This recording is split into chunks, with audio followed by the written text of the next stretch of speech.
खेसारी लाल यादव का हो गया एक्सीडेंट। दोस्तों आप लोग को बता दें कि खेसारी लाल यादव अपने डिफेंडर गाड़ी से जा रहे थे और जाते ही रास्ते में उनका एक्सीडेंट हो गया है। दोस्तों वो बहुत चोटिल हो चुके हैं। दोस्तों उनको दुआ की जरूरत है। दोस्तों उनके लिए प्रार्थना आप लोग करिए कि वो जल्दी से जल्दी ठीक हो जाए। दोस्तों आप लोग को बता दें कि खेसारी लाल यादव का बहुत बड़ा एक्सीडेंट हो चुका है। उनका डिफेंडर गाड़ी आप लोग साफ साफ देख सकते हैं, उनका डिफेंडर गाड़ी यही है और उनका डिफेंडर गाड़ी भी टूट चुका है। उनको बहुत बड़ा नुकसान हुआ है। दोस्तों आप लोग को बता दें कि उनका सर फट चुका है और वो अभी हॉस्पिटल में भर्ती हैं। हम लोगों के प्यारे सुपरस्टार खेसारी लाल यादव के लिए प्रार्थना कीजिए दोस्तों कि वो जल्द से जल्द सही हो जाएं और भोजपुरी में लगातार काम करें। दोस्तों उनको बता दें कि वो बहुत चोटिल हो चुके हैं। दोस्तों वो बहुत घायल हो चुके हैं और उनका डिफेंडर गाड़ी आगे से पूरा फूट चुकी है।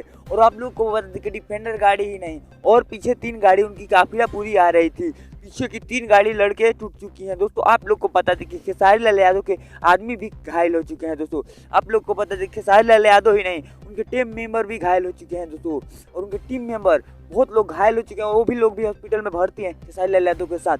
हमें लगता है कि खेसारी लाल यादव जल्द से जल्द ठीक नहीं हो सकते। दोस्तों उनका हालत बहुत ज़्यादा खराब है। दोस्तों जितना हो सके उनके लिए आप लोग प्रार्थना कीजिए कि जल्द से जल्द सही हो जाए, क्योंकि खेसारी लाल यादव का हालत अभी बहुत नाजुक है। दोस्तों आप लोग को पता था कि खेसारी लाल यादव का तबीयत बहुत ज़्यादा खराब हो चुका है। दोस्तों उनकी पत्नी उनके बेटे बहुत रो रहे हैं। दोस्तों खेसारी लाल यादव के लिए बहुत प्रार्थना कर रहे हैं कि खेसारी लाल यादव जल्द से जल्द ठीक हो जाएं और गाना मूवी सॉन्ग करने लगें।